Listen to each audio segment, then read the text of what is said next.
Hello friends, എല്ലാവർക്കും good morning. അപ്പം മൗനരാഗത്തിൻ്റെ ഇന്നത്തെ വിശേഷത്തിലേക്ക് എല്ലാവർക്കും സ്വാഗതം.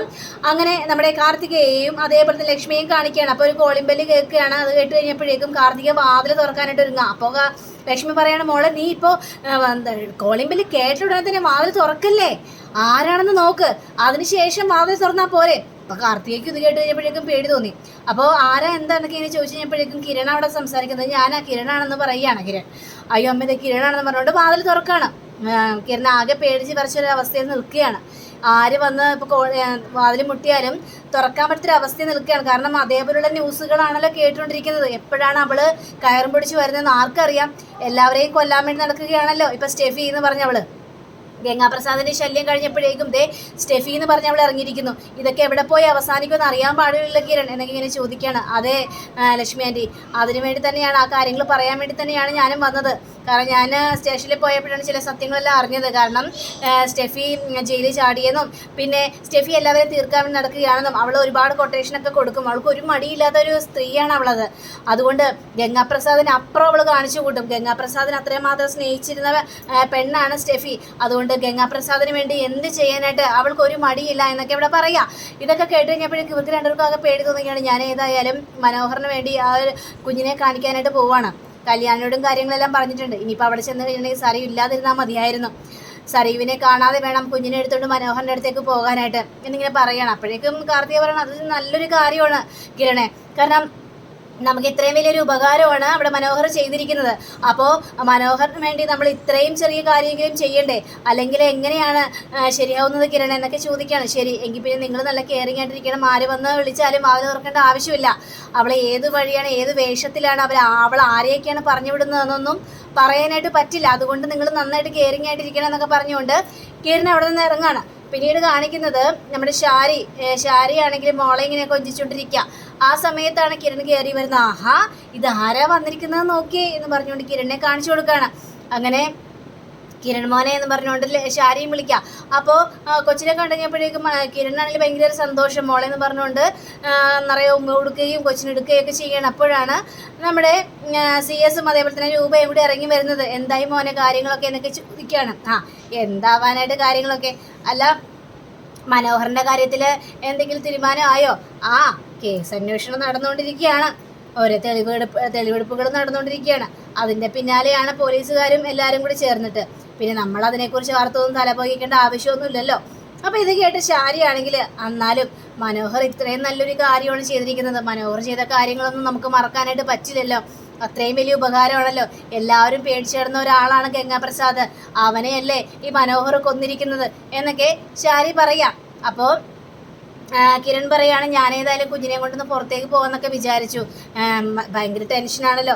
ആ സമയത്ത് മോളെ കൊണ്ടൊന്നൊക്കെ പുറത്തേക്ക് പോയിട്ടുണ്ടെങ്കിൽ മനസ്സിനെ കുറച്ച് റിലാക്സ് ആകും എന്നൊക്കെ ഞാൻ കരുതി. അതുകൊണ്ടാണ് ഞാൻ ഇങ്ങോട്ട് വന്നതെന്നും പറയാണ്. അപ്പോൾ ഇത് കേട്ട് കഴിഞ്ഞപ്പോഴേക്കും രൂപയാണെങ്കിൽ അതിനെന്താ നീ പുറത്തേക്ക് കൊണ്ടുപോകും, ആ കൊച്ചിനും പുറത്തേക്ക് കൊണ്ടുപോകാനായിട്ട് ആരും ഇല്ലല്ലോ. അപ്പോൾ ഇത് കേട്ട ഷാരിയാണെങ്കിൽ എങ്കിൽ പിന്നെ ഞാനും വരട്ടെ മോനെ എന്നൊക്കെ ചോദിച്ചു കഴിഞ്ഞപ്പോഴേക്കും രൂപ പറയണം, നീ എന്തിനാ പോകുന്നത്, നീ ഇവിടെ ഇരുന്നാൽ മതി, അവർ രണ്ടുപേരും കൂടി പോട്ടേന്നേ, അതിനിടയിൽ എന്തൊരു കരടായിട്ട് നീ എന്തിനാണ് പോകുന്നത് ഷാരി? അയ്യോ രൂപേ, ഞാൻ ചുമ്മാ പറഞ്ഞതേ ഉള്ളൂ, ഇവിടെ ഇരുന്നിരുന്ന് മടുത്തു, അതുകൊണ്ട് ചുമ്മാ പറഞ്ഞതേ ഉള്ളെന്നൊക്കെ ഷാരി ഇവിടെ സംസാരിക്കുകയാണ്. നീ അങ്ങനെ ചുമ്മാ കൂടുതൽ പറയേണ്ട ആവശ്യമൊന്നുമില്ല അച്ഛാ. എങ്കിൽ പിന്നെ ഞാൻ ഇറങ്ങട്ടെ അച്ഛാ, കൊച്ചിനെയും കൊണ്ട് അച്ഛനെയും കൊണ്ടൊന്ന് വന്ന് എനിക്ക് ചില കാര്യങ്ങളെല്ലാം പറയാനുണ്ടെന്ന് പറഞ്ഞുകൊണ്ട് വിളിച്ചുകൊണ്ട് പോവാണ്. അങ്ങനെ നമ്മുടെ CS-നോട് കിരൺ പറയുകയാണ്, അച്ഛാ ഞാൻ പോകുന്നത് കൊച്ചിനെയും കൊണ്ട് ലോക്കപ്പിൽ കിടക്കുന്ന മനോഹറിനെ കാണാൻ വേണ്ടിയാണ്. അവൻ ഒരുപാട് ആഗ്രഹം എന്നോട് പറഞ്ഞു എനിക്ക് കുഞ്ഞിനെ ഒന്ന് കാണണമെന്ന്. അപ്പോൾ അവൻ്റെ ആഗ്രഹം എങ്ങനെ സാധിച്ചു കൊടുക്കാതിരിക്കാൻ പറ്റുവെച്ചാൽ നമ്മളെല്ലാവരും മനസ്സിലൊരു കാര്യം വിചാരിച്ചായിരുന്നു, ഇനി ഒരിക്കലും മനോഹറിൻ്റെ പിന്നാലെ പോകരുത്, സരയുവിനെ വേദനിപ്പിക്കുന്ന രീതിയിൽ സംസാരിക്കരുത്, ഒരിക്കലും മനോഹറിനെ കുഞ്ഞിനെ കാണിക്കരുത് എന്നൊക്കെയായിരുന്നു നമ്മളുടെ തീരുമാനം. പക്ഷേ അതെല്ലാം മാറ്റിമറിച്ചുകൊണ്ട് നമ്മൾക്ക് വേണ്ടിയാണ് ആ ഗംഗാപ്രസാദിനെ അവൻ കൊന്നു മലർത്തിയത്. അപ്പോൾ ആ ഒരു കുറ്റവും കൂടി അവനെ അവിടെ ഏറ്റെടുത്തിരിക്കുകയാണ്. അപ്പോൾ നമുക്ക് ഇത്രയും വലിയൊരു ഉപകാരം ചെയ്യുമ്പോൾ കുഞ്ഞിനെ കാണണമെന്ന് പറയുമ്പോൾ നമ്മൾ അതെങ്കിലും ചെയ്ത് കൊടുക്കേണ്ടേ അച്ഛാ? നീ പറഞ്ഞ ശരിയാണ് മോനെ. മനോഹറിന് കുഞ്ഞിനെ കാണാൻ അത്രയും വലിയ ആഗ്രഹം ഉണ്ടെങ്കിൽ ഉറപ്പായിട്ടും കുഞ്ഞിനെ കൊണ്ടേ കാണിക്കണം. അല്ലെങ്കിൽ നമ്മൾ അവനോട് ചെയ്യുന്നത് ഏറ്റവും വലിയ ദ്രോഹമായി പോകും. നീ കൊണ്ടേ കാണിക്കും മോനെ. ഇവിടെ ഒന്നും സംഭവിക്കാനായിട്ട് പോകുന്നില്ല. സരയോ അറിയാനും പോകുന്നില്ല. സരയോ അറിയാതെയാണല്ലോ, അതിന് മുമ്പ് തന്നെ കൊച്ചിനെ ഇങ്ങോട്ട് കൊണ്ടുവന്നാൽ മതിയെന്നൊക്കെ ഇവിടെ പറയാണ്. അപ്പോൾ നമ്മുടെ കിരണാണെങ്കിൽ ശരി അച്ഛൻ എന്ന് പറഞ്ഞുകൊണ്ട് കിരൺ നേരെ ഇറങ്ങി പോവാണ്. അങ്ങനെ നമ്മുടെ ഈ മനോഹരനെ കാണിക്കുകയാണ്. അപ്പം മനോഹറാണെങ്കിൽ ലോക്കപ്പിനുള്ളിൽ ഭയങ്കര സങ്കടപ്പെട്ടിരിക്കുക. ആ സമയത്താണ് കിരൺ ആ കുഞ്ഞിനെയും കൊണ്ട് നേരെ മനോഹറിൻ്റെ അടുത്തേക്ക് ചെല്ലുന്നത്. അപ്പം മനോഹറിൻ്റെ അടുത്ത് ചെന്ന് കഴിഞ്ഞപ്പോഴേക്കും മനോഹറിൻ്റെ കുഞ്ഞിനെ കണ്ടു കഴിഞ്ഞപ്പോഴേക്കും ഭയങ്കര സ്നേഹം കൂടുകയാണ്. എൻ്റെ മോളെ എന്ന് പറഞ്ഞ് വിളിക്കുക. പക്ഷേ ലോക്കപ്പിൽ കിടക്കുന്ന മനോഹരനാണെങ്കിൽ കുഞ്ഞിനെ തൊടാൻ പോലും കഴിയില്ല. ആ സമയത്ത് പോലീസുകാർ വന്നു കഴിഞ്ഞപ്പോഴേക്കും കിരൺ ചോദിക്കുകയാണ്, സാറേ മനോഹറിനൊന്ന് പുറത്തേക്ക് വിടാവോ? ഒന്ന് കുഞ്ഞിനെ കയ്യിലേക്ക് കൊടുക്കാനാണ് ഏറ്റവും കൂടുതലൊന്നും ആഗ്രഹിച്ചല്ലേ മനോഹർ, അതുകൊണ്ട് കുഞ്ഞിനൊന്ന് എടുത്തോട്ടെ സാറേ എന്നിങ്ങനെ പറഞ്ഞു കഴിഞ്ഞപ്പോഴേക്കും ഇങ്ങനൊരു നിയമമില്ല, എന്നാലും നിങ്ങൾ പറഞ്ഞ സ്ഥിതിക്ക് മനോഹറൊന്ന് എടുത്തോട്ടെ, അവൻ്റെ ആഗ്രഹമല്ലേ, അത് ഞങ്ങൾ സാധിച്ചു കൊടുത്തേക്കാം എന്ന് പറഞ്ഞ് ആ ലോക്കപ്പ് തുറക്കുക. മനോഹറാണെങ്കിൽ കുഞ്ഞിനെ വാരി എടുത്തിട്ട് കുറേ ഉമ്മ കൊടുക്കണം. എൻ്റെ പൊന്നുമോളെ എന്നൊക്കെ പറഞ്ഞുകൊണ്ട് ഉമ്മ കൊടുക്കുകയാണ്. അപ്പോൾ കിരൺ ചോദിക്കണം, നിനക്ക് മനസ്സിലായായിരുന്നു ഞാൻ കുഞ്ഞിനെ ഇവിടെ കൊണ്ടുവരുമായിരുന്നു, നീ വിചാരിച്ചിരുന്നോ എന്ന് ചോദിക്കുമ്പോഴേക്കും ഇല്ല സാറേ, സരവിൻ്റെ കണ്ണ് വെട്ടിച്ച് സാറ് കുഞ്ഞിനെ കൊണ്ടുവരുമെന്ന് എനിക്ക് തോന്നിയില്ലായിരുന്നു. പക്ഷേ എൻ്റെ മനസ്സ് ഒരുപാട് ആഗ്രഹിച്ചായിരുന്നു എൻ്റെ കുഞ്ഞിനെ ഒന്ന് കാണണമെന്ന്. കാരണം ഇനി ഞാൻ എപ്പോഴാണ് സാറേ ഈ ലോക്കപ്പിൽ നിന്ന് പുറത്തിറങ്ങുന്നതെന്ന് പോലും അറിയാനായിട്ട് പറ്റില്ല. നീ ഒരു കാര്യം ചെയ്യ്, കുഞ്ഞിനെ മതിയാവോളം സ്നേഹിച്ചോ, അതിനു വേണ്ടിയാണ്. പക്ഷെ സരയു പോലും അറിഞ്ഞിട്ടില്ല. ഇനിയിപ്പോൾ ഞങ്ങൾ ഈ കുഞ്ഞിനെയും കൊണ്ട് ഇവിടെ വന്നെന്ന് അറിഞ്ഞു കഴിഞ്ഞാൽ പിന്നെ ഞങ്ങളെല്ലാവരെയും അവൾ വെറുക്കും. അവൾ എന്തൊക്കെയാണ് കടുങ്കൈ ചെയ്യാൻ പോകുന്നതെന്ന് ഒരു പിടിയും കിട്ടുന്നില്ല എന്നൊക്കെ അവിടെ പറയുകയാണ്. അങ്ങനെ നീ ഇതിപ്പോൾ ഇരിക്കും, ഞാനേതായാലും ഞാനൊന്ന് CI സാറെ കണ്ടിട്ട് വരട്ടെ എന്ന് പറഞ്ഞുകൊണ്ട് കിരൺ അങ്ങോട്ട് ചെല്ലുകയാണ്. അങ്ങനെ കിരൺ നേരെ CI സാറെ കാണാനായിട്ട് ചെല്ലുകയാണ്. CI സാറെ കണ്ടു കഴിഞ്ഞ് CI സാറോട് കാര്യങ്ങളെല്ലാം ചോദിക്കുകയാണ്. എന്ത് ചെയ്യാനാണ്, മനോഹറിൻ്റെ ശിക്ഷ നീണ്ടുപോകാനാണ് സാധ്യത. കാരണം മനോഹർ വലിയൊരു കൊലപാതകം തന്നെയാണല്ലോ ചെയ്തിരിക്കുന്നത്. എന്തൊക്കെ പറഞ്ഞാലും കൊലപാതകം തന്നെയാണ്. അത് ദുഷ്ടനെ ആയാലും നിരപരാധി ആയാലും കൊലപാതകം തന്നെയാണല്ലോ. അതുകൊണ്ട് അവനിപ്പോൾ ഒരു 10 വർഷവും കൂടി നീണ്ടു നിൽക്കും ഈ ഒരു ജയിൽ ശിക്ഷ, അതായത് പകുതി നൂറ്റാണ്ടുകളോളം. ഇത് കേട്ട് കഴിഞ്ഞപ്പോഴേക്കും കിരണിൻ്റെ മനസ്സ് വല്ലാതെ വേദനിക്കുകയാണ്. സാറേ, ഇത് വല്ലാത്തൊരു കഷ്ടമായി പോയാലും സാറേ, എന്തിനാണ് സാറേ അത്രയും വർഷമൊക്കെ ജയിലിൽ തന്നെ പിടിച്ചിടുന്നതെന്ന് ചോദിക്കുകയാണ്. അവനെപ്പോലുള്ളവരെയൊക്കെ പുറത്തുവിടാനായിട്ട് പറ്റില്ലല്ലോ. ഇതിനു മുമ്പ് തന്നെ അവൻ കുറേ കുറ്റങ്ങളെല്ലാം ചെയ്തിട്ടുമുണ്ട്. അപ്പം നമുക്ക് പുറത്തു വിടാനായിട്ട് പറ്റില്ലല്ലോ അവനെ. പിന്നെ ജയിലിൽ വെച്ച് അവൻ്റെ നല്ല നടപ്പും അവൻ്റെ സ്വഭാവം ഇതൊക്കെ കാണുമ്പോൾ ചിലപ്പോൾ ശിക്ഷയ്ക്കെല്ലാം കുറച്ച് ഇളവുകളെല്ലാം കിട്ടിയെന്നിരിക്കും. എന്നാലും അത്ര വലിയ ഇളവുകളൊന്നും പ്രതീക്ഷിക്കേണ്ട എന്നൊക്കെ CI സാർ പറയുകയാണ്. ഇതെല്ലാം കേട്ട് കഴിഞ്ഞപ്പോഴേക്കും കിരണ് ഭയങ്കര സങ്കടം തോന്നുക. പിന്നീട് കാണിക്കുന്നത് നമ്മുടെ താരയാണ്. അപ്പം താരയാണെങ്കിൽ റൂമിൽ ഓരോ പണികളും ചെയ്തുകൊണ്ടിരിക്കുമ്പോൾ സരയോ അങ്ങോട്ട് ചെല്ലുകയാണ്, അമ്മ എന്ന് വിളിച്ചുകൊണ്ട്. അപ്പോൾ താരങ്ങി നോക്കുകയാണ്. അതേ, ഞാൻ വീട്ടിലേക്ക് വിളിച്ചായിരുന്നു. അപ്പോൾ കുഞ്ഞ് അവിടെ ഇല്ലെന്നാണല്ലോ പറഞ്ഞത്. അമ്മയോടൊന്നും പറഞ്ഞില്ലേ കുഞ്ഞിനെയും കൊണ്ട് കിരൺ പുറത്തേക്ക് പോയിരിക്കുകയാണെന്ന്? എന്തിനു വേണ്ടിയാ ഇപ്പോൾ കിരൺ കുഞ്ഞിനെയും കൊണ്ട് പുറത്തേക്ക് പോയിരിക്കുന്നത്? ആ മനോഹർ ലോക്കപ്പിനുള്ളിലാണ്. ഇനി അവനെ കാണിക്കാൻ വേണ്ടി വല്ല ആണോ അവൻ പുറത്തേക്ക് പോയിരിക്കുന്നതെന്ന് ചോദിച്ചു കഴിഞ്ഞപ്പോഴേക്ക് താര പറയണേ, അങ്ങനെയൊന്നും ആയിരിക്കില്ല. വിശ്വസിക്കാനായിട്ട് പറ്റില്ല. അവൻ പല പ്രാവശ്യം എൻ്റെ കണ്ണ് വെട്ടിച്ച് മനോഹറിനെ കാണാനായിട്ട് പോയിട്ടുണ്ടല്ലോ. അവൻ എനിക്കൊരു വാക്ക് തന്നിട്ടുണ്ട് ഈ മനോഹറിനെ കാണാനായിട്ട് ചെല്ലില്ലെന്ന്. പക്ഷേ ഇപ്പം മനോഹർ അവർക്കെല്ലാവർക്കും ഉപകാരം ചെയ്തിരിക്കുകയല്ലേ. ഗംഗാപ്രസാദിനെ പോലുള്ളവനെ അടിച്ചു കൊന്ന് അവൻ നല്ല പ്രവൃത്തി ചെയ്തിരിക്കുകയല്ലേ. അപ്പോൾ കിരണിനും കല്യാണിക്കും കാർത്തികയ്ക്കും അവളുടെ അമ്മയ്ക്കൊക്കെ ഭയങ്കര സന്തോഷമായി. അതുകൊണ്ട് ഈ മനോഹറിന് വേണ്ടി എന്ത് കാര്യം ചെയ്യാനായിട്ട് ഇവർ മടിക്കില്ല എന്ന് പറയാണ്. ഇനിയിപ്പോൾ കിരണിന് കൊണ്ടുപോകാൻ താല്പര്യമില്ലെങ്കിൽ പോലും ആ കല്യാണി ആയിരിക്കും അവനെ ഉപദേശിച്ചു കൊടുത്തിട്ടുണ്ടാവുക. ആ കല്യാണിയും അതേപോലെ തന്നെ കാർത്തികയും. ഏതായാലും ഈ മനോഹർ ഇത്ര ഉപകാരം ചെയ്തല്ലേ, അതുകൊണ്ട് കിരണെ നീ കുഞ്ഞിനെ കൊണ്ടൊന്ന് കാണിച്ചോ എന്ന് പറഞ്ഞുകൊണ്ട് അവൻ്റെ ചെവിയിലേക്ക് ഇങ്ങനെ ഓതി കൊടുത്തു കഴിഞ്ഞിട്ടുണ്ടെങ്കിൽ അവർ പറയുന്നത് കിരൺ അനുസരിക്കും. അങ്ങനെ അനുസരിക്കാതിരിക്കാനായിട്ട് കിരണിന് പറ്റില്ല. അതുകൊണ്ടായിരിക്കും ചിലപ്പോൾ കിരണിന് കുഞ്ഞിനെയും കൊണ്ട് പുറത്തോട്ട് പോയിട്ടുണ്ടാവുക എന്നൊക്കെ ഇങ്ങനെ പറയുകയാണ്. അപ്പോഴേക്കും നമ്മുടെ താര പറയാണ്, വേണ്ട അങ്ങനെയൊന്നുമില്ല, നീ സംശയിക്കാനായിട്ട് നിൽക്കണം. ഞാൻ സംശയിക്കുന്നേ, അല്ലെങ്കിലും കിരൺ കുഞ്ഞിനെയും കൊണ്ട് പുറത്തേക്ക് പോകുന്നത് ഞായറാഴ്ച ദിവസങ്ങൾ മാത്രമാണ്. ഇപ്പം എന്താ ഈ സമയത്ത് കിരൺ കുഞ്ഞിനെയും കൊണ്ട് പുറത്തേക്ക് പോകാനുള്ള കാരണം? എനിക്കിത് വല്ലാത്തൊരു ഡൗട്ടുണ്ട്. അവൻ അതിനപ്പുറം ചെയ്ത് കഴിഞ്ഞിട്ടുണ്ടെങ്കിൽ എൻ്റെ സ്വഭാവം ശരിക്കും അവനെ അറിയും എന്നൊക്കെ സരയു ഇങ്ങനെ ഭയങ്കര കടുത്ത തീരുമാനങ്ങൾ പറയണം. എനിക്ക് കിരണിനെ ഒരുപാട് ഇഷ്ടമാണ്. ഇപ്പം അവനോടുള്ള പഴയ ദേഷ്യമൊന്നും എൻ്റെ മനസ്സിലില്ല. പക്ഷേ എന്നാലും എൻ്റെ കുഞ്ഞിനെ മനോഹരനെ കാണിക്കാനായിട്ട് കൊണ്ടുപോയി കഴിഞ്ഞിട്ടുണ്ടെങ്കിൽ എൻ്റെ സ്വഭാവം അവൻ ശരിക്കും തിരിച്ചറിയും. പിന്നെ ആ ജയിലിൽ കിടക്കുന്നവനില്ലേ, അവൻ എന്നോട് ഒരുപാട് ദ്രോഹങ്ങളാണ് ചെയ്തിട്ടുള്ളത്. അതൊന്നും എനിക്ക് മറക്കാനും ക്ഷമിക്കാനും പറ്റാത്ത കാര്യമാണ്. എനിക്ക് ആ സ്റ്റേഷനിൽ എനിക്ക് ആരെയെങ്കിലും പരിചയം ഉണ്ടായിരുന്നെങ്കിൽ, എനിക്ക് സപ്പോർട്ടായിട്ട് നിൽക്കുന്ന ആരെങ്കിലും ഉണ്ടായിരുന്നെങ്കിൽ എൻ്റെ ഇപ്പം കിട്ടിയ സ്വർണ്ണങ്ങൾ മുഴുവനും ഞാൻ കൊടുത്തിട്ട് അവരുടെ കയ്യിൽ പൈസയും കൊടുത്ത് ആ മനോഹറിനെ ആ ജയിലിട്ട് തന്നെ തീർക്കാൻ വേണ്ടി പറയുമായിരുന്നു ഞാൻ. പക്ഷേ ഇപ്പോഴങ്ങനത്തെ ഒരു അവസ്ഥയായിട്ട് നിൽക്കുകയാണ് ഞാൻ എന്ന് പറഞ്ഞുകൊണ്ട് സരയു അവിടെ നിന്ന് പോയി കഴിഞ്ഞപ്പോഴേക്കും താരയ്ക്ക് ഭയങ്കര ടെൻഷൻ തോന്നി. നമ്മൾ എന്തൊക്കെയാണ് പറഞ്ഞു കൂട്ടുന്നത് എന്നൊക്കെയാണ് താര അവിടെ ചിന്തിക്കുന്നത്. അങ്ങനെ നമ്മുടെ കിരണിനെ കാണിക്കുകയാണ്.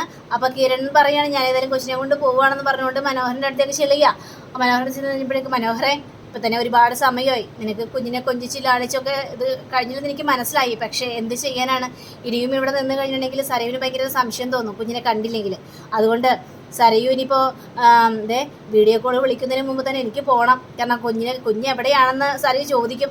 അപ്പോൾ വീഡിയോ കോൾ വിളിച്ച് അവൾ അന്വേഷിക്കുള്ളൂ. അപ്പോൾ ഇവിടെയാണെന്ന് അറിഞ്ഞു കഴിഞ്ഞാൽ ആകെ പണി കിട്ടും. അതുകൊണ്ട് എനിക്ക് കുഞ്ഞിനെയും കൊണ്ട് പോകണം എന്നൊക്കെ പറയാം. അപ്പോൾ നമ്മുടെ മനോഹറാണെങ്കിൽ പിന്നീട് കൂടുതൽ ഇതൊന്നും സംസാരിച്ചില്ല. കുഞ്ഞിനൊരു ഉമ്മയൊക്കെ കൊടുത്തിട്ട് നേരെ കിരണിൻ്റെ കയ്യിലേക്ക് ആ കുഞ്ഞിനെ കൊടുക്കുകയാണ്. സാറ് ഏതായാലും സാറ് കുഞ്ഞിനെ കൊണ്ടൊന്ന് കാണിച്ചല്ലോ, എനിക്ക് ഒരുപാട് സന്തോഷം തോന്നി. പക്ഷേ ഇപ്പം എനിക്ക് ഒരുപാട് ആഗ്രഹം, ജീവിക്കണമെന്നുള്ളൊരു ആഗ്രഹമുണ്ട്. കാരണം എനിക്ക് കുഞ്ഞിനോടത്തുള്ള ജീവിതം എനിക്ക് മതിയായിട്ടില്ല സാറേ. അതുകൊണ്ട് കുഞ്ഞിനോടത്ത് ഇനി കുറേ നാൾ ജീവിക്കണമെന്നാണ് എനിക്ക് താല്പര്യം എന്നിങ്ങനെ പറയുകയാണ്. അങ്ങനെ പറഞ്ഞു കഴിഞ്ഞപ്പോഴേക്കും കിരണും പറയാണ്, എന്ത് ചെയ്യാനാണ്, നിൻ്റെ ഒരു അവസ്ഥ ഇങ്ങനെ ആയിപ്പോയല്ലേ, നമുക്കിതിൽ നിന്നും ഒന്നും മോചനം കിട്ടില്ലല്ലോ. നീ അതിന് മാത്രം തെറ്റുകളൊക്കെ മുമ്പ് ചെയ്തിട്ടുണ്ട്. പക്ഷേ ഇപ്പം നീ നല്ലവനാണ്. എന്നാൽ കൂടിയും പോലീസുകാർക്ക് അതൊന്നും ബാധിക്കുന്ന പ്രശ്നമില്ലല്ലോ. ശിക്ഷയെന്ന് പറഞ്ഞാൽ ആ ശിക്ഷ അനുഭവിച്ചാലേ മതിയാവുള്ളൂ മനോഹരെ എന്ന് പറഞ്ഞുകൊണ്ട് മനോഹറിനോട് കാര്യങ്ങളെല്ലാം പറയാം. അങ്ങനെ ശരിയെന്ന് ഞാൻ പോവാന്ന് പറഞ്ഞുകൊണ്ട് കുഞ്ഞിനെയും കൊണ്ട് പോകാൻ പോകുന്ന ആ സമയത്ത് പെട്ടെന്ന് കിരൺ പുറത്തേക്ക് ഇറങ്ങുക. ആ സമയത്താണ് ദാ വരുന്നു സരുവിനെ കണ്ടു കഴിഞ്ഞപ്പോഴേക്കും കിരണാകെ പേടിച്ചു പോയി. എൻ്റെ ദൈവമേ, അവൾ ഇങ്ങോട്ടാണല്ലോ വരുന്നത്. ദൈവമേ, കുഞ്ഞിനെ എന്നെ കണ്ടു കഴിഞ്ഞാൽ ആകെ പ്രശ്നമല്ല. കിരൺ അവിടെ നിന്നെടുത്ത് അങ്ങനെ ഓടുക. അപ്പം അവിടുത്തെ പോലീസുകാരൻ ചോദിക്കണം, എന്ത് പറ്റി സാറേ, എന്ത് പറ്റിയെന്ന് ചോദിച്ചപ്പോഴേക്കും അതേ സരയുമില്ലേ, അതായത് മനോഹറിൻ്റെ ഭാര്യ, അവൾ വരുന്നുണ്ട്. ഞാൻ കുഞ്ഞിനെ കൊണ്ട് ഇവിടെ നിൽക്കുന്നത് കണ്ടു കഴിഞ്ഞിട്ടുണ്ടെങ്കിൽ ആകെ പ്രശ്നമോ, മനോഹറിനെ കുഞ്ഞിനെ കാണിച്ചെന്ന് അറിഞ്ഞു കഴിഞ്ഞാൽ അവൾ ശരിക്കും ഭൂകമ്പം ഉണ്ടാകും. അതുകൊണ്ട് സാറേ ഞങ്ങളിവിടെ ഉള്ള കാര്യം പറയരുത്, ഞങ്ങളിപ്പോൾ എവിടെയാണ് ഒളിക്കുന്നത് സാറേ, ഒന്ന് പറഞ്ഞു തരാമോ എന്നിങ്ങനെ ചോദിച്ചു കഴിഞ്ഞപ്പോഴേക്കും സാർ അങ്ങോട്ട് മാറി നിന്നോ എന്നിങ്ങനെ കിരണിനോട് പറയാം. അങ്ങനെ കിരൺ കുഞ്ഞിനെയും കൊണ്ട് പെട്ടെന്ന് അങ്ങോട്ട് ഓടി ചെല്ലുകയാണ്. അപ്പോൾ സരയു അങ്ങോട്ട് അകത്തേക്ക് കയറി ചെല്ലുക. അകത്തേക്ക് കയറി ചെന്നിട്ട് എന്ത് വേണമെന്നൊക്കെ ചോദിച്ചപ്പോഴേക്കും എനിക്ക് മനോഹറിനെ കാണാനോ, എന്നിട്ടിപ്പോൾ മനോഹറിനെ കാണുന്നത് നിങ്ങൾ മനോഹറിൻ്റെ ഭാര്യയല്ലേ എന്ന് ചോദിക്കുകയാണ്. അതെ, ഞാൻ മനോഹറിൻ്റെ ഭാര്യ തന്നെ ആയിരുന്നു എന്നിങ്ങനെ സരയു പറയാണ്. അല്ല, നിങ്ങൾ കാരണമല്ല മനോഹറിന് ഈ ഒരു അവസ്ഥ വരാനുള്ള കാരണം, മനോഹർ ജയിലാകാനുള്ള കാരണം. മനോഹറിനെതിരെ ഒരുപാട് വെല്ലുവിളികളൊക്കെ നിങ്ങൾ നടത്തിയായിരുന്നല്ലോ, പിന്നെ എന്തിനാണ് അവ മനോഹറിനെ കാണാനായിട്ട് ഇങ്ങോട്ട് വന്നിരിക്കുന്നത് എന്ന് ചോദിക്കണം. എൻ്റെ സാറേ, എനിക്കിപ്പോൾ സാറോട് തർക്കിക്കാനൊന്നും നേരമില്ല. എനിക്ക് മനോഹറിനെ ഒന്ന് കാണണം, അവനെ കണ്ട് ചില കാര്യങ്ങളെല്ലാം സംസാരിക്കാനുണ്ട്. എനിക്ക് എന്നെ കാണാനൊന്ന് അനുവദിക്കാവോ എന്നിങ്ങനെ സരയു ചോദിക്കണം. ശരി, നീ പോയി കാണും എന്നിങ്ങനെ സരയുനോട് പറഞ്ഞു കഴിഞ്ഞപ്പോഴേക്കും സരയു നേരെ മനോഹർ കിടക്കുന്ന ആ ലോക്കപ്പിൻ്റെ അടുത്തേക്ക് ചെല്ലുക. മനോഹർ പെട്ടെന്ന് നോക്കി കഴിഞ്ഞപ്പോഴേക്ക് സരയു ഇത് കണ്ടു കഴിഞ്ഞപ്പോഴേക്ക് മനോഹർ പേടിച്ചു പോവുക. മനോഹർ മനസ്സിലിങ്ങനെ ചിന്തിക്കുകയാണ്, എൻ്റെ ദൈവമേ, കിരൺ സാറേയും കുഞ്ഞിനെയും കണ്ടിട്ടുണ്ടാവോ, എന്നെ അത് കണ്ടിട്ട് ഇവള് എന്നെ പൊരിച്ചടിക്കാൻ വേണ്ടി വരികയാണെന്ന് വിചാരിച്ചുകൊണ്ട് ചാടി അങ്ങോട്ട് എണീക്കുക. അപ്പോൾ സരയു പറയാണ്, നീ വലിയ നല്ല കാര്യങ്ങൾ ചെയ്തുകൊണ്ട് ആൾക്കാരുടെ കണ്ണിൽ പൊടിയിടാൻ വേണ്ടി നിശ്ചയിച്ചിരിക്കുകയാണല്ലേ. പക്ഷേ നീ കിരണിൻ്റെയും കല്യാണിയുടെയും ബാക്കിയുള്ളവരുടെയും കണ്ണിലൊക്കെ പൊടിയിടാനായിട്ട് ശ്രമിക്കും. പക്ഷേ നിന്നെ എനിക്ക് ശരിക്കറിയാമല്ലോ, നീ എനിക്ക് എത്ര മാത്രം ദ്രോഹം ചെയ്തിട്ടുണ്ടാ, എന്നിട്ട് നല്ല പിള്ളയാകാനായിട്ട് ശ്രമിച്ചിരിക്കുന്നത്. എടാ, അങ്ങനെ നല്ല പിള്ളയാണെങ്കിൽ നീ മനോഹർ ഈ ഗംഗാപ്രസാദിനെ കൊന്ന ആ സമയത്ത് തന്നെ നീ പോലീസുകാരോട് സത്യങ്ങളെല്ലാം പറയുമായിരുന്നു, ഞാനാണ് ഗംഗാപ്രസാദിനെ കൊന്നതെന്ന്. നീ അത് പറഞ്ഞോ? ഇല്ലല്ലോ. നീ അപ്പോൾ ഇവിടെ സ്വാർത്ഥത കാണിച്ചു. ഇപ്പോൾ നിന്റെ സ്വഭാവത്തിനൊന്നും യാതൊരു മാറ്റവും സംഭവിച്ചിട്ടില്ലടാ മനോഹരെ. അങ്ങനെയാണെന്നെങ്കിൽ നീ കോടതിയുടെ മുൻപാകെ സത്യങ്ങളെല്ലാം തുറന്നു പറയുമായിരുന്നു.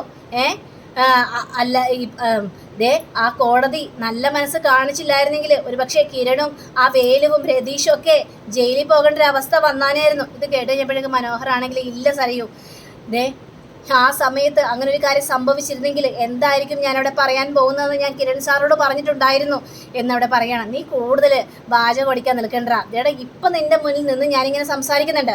പക്ഷേ ഈ ഒരു സിറ്റുവേഷൻ പുറത്തായിരുന്നെങ്കിൽ നിൻ്റെ പള്ളക്ക് ഞാൻ കത്തി കയറ്റി തന്നെയായിരുന്നു. നിന്നെ വീണ്ടും ജയിലിലേക്ക് വിടാൻ ഞാൻ ഒരുങ്ങില്ലായിരുന്നു എന്നിങ്ങനെ സരയും മുഖത്തടിച്ച രീതിയിൽ പറയുകയാണ്. ഇത് കേട്ടുകൊണ്ട് വരികയായിരുന്നു പോലീസ്. അപ്പോൾ പോലീസ് ചോദിക്കണം, എന്താ ഇവിടെ കിടന്ന് ഭീഷണി മുഴക്കാണോ? ഇവിടെ കിടന്ന് ഭീഷണി മുഴക്കേണ്ട ആവശ്യമൊന്നുമില്ല, ഇപ്പോൾ ഇറങ്ങിപ്പോയിക്കണ്ടേ എന്ന് പറയുക. അപ്പോൾ സരയു ആണെങ്കിൽ ഇവനെയൊക്കെ വെറുതെ വിടാൻ പാടില്ല സാറേ എത്ര നിരപരാധികളെ സാർമാരൊക്കെ ഈ ലോക്കപ്പിലിട്ട് ഒരുപാട് ഉപദ്രവിച്ചിട്ടുണ്ട്. അതേപോലെ തന്നെ ഇവനങ്ങോട്ട് ഉപദ്രവിച്ച് കൊല്ലായിരുന്നില്ല സാറേ, എന്തിനാണ് ഇവനെ പോലെയുള്ള ജന്മങ്ങൾ വീണ്ടും ജീവിച്ചിരിക്കുന്നത് എന്ന് പറഞ്ഞുകൊണ്ട് സരയു അവിടെ നിന്ന് പോവുകയാണ്. അപ്പോൾ സരി പോയി കഴിഞ്ഞപ്പോഴേക്കും മനോഹരനാണെങ്കിൽ ഭയങ്കര സങ്കടം തോന്നുന്നുണ്ട്, തന്നെ മനസ്സിലാക്കുന്നില്ല എന്നൊക്കെ ആലോചിച്ചിട്ടാണ് സരീന് ഈ മനോഹരന് ഭയങ്കര സങ്കടം. അപ്പം അങ്ങനെയും കാണിച്ചുകൊണ്ടാണ് നമ്മുടെ ഇന്നത്തെ റിവ്യൂ അവസാനിച്ചിരിക്കുന്നത്. അടുത്ത റിവ്യൂവിനെ കാത്തിരിക്കുക, സബ്സ്ക്രൈബ് ചെയ്യുക. എല്ലാവർക്കും നല്ലൊരു ദിനം ആശംസിച്ചുകൊണ്ട് തന്നെ നമസ്കാരം. Thank you. ബൈ.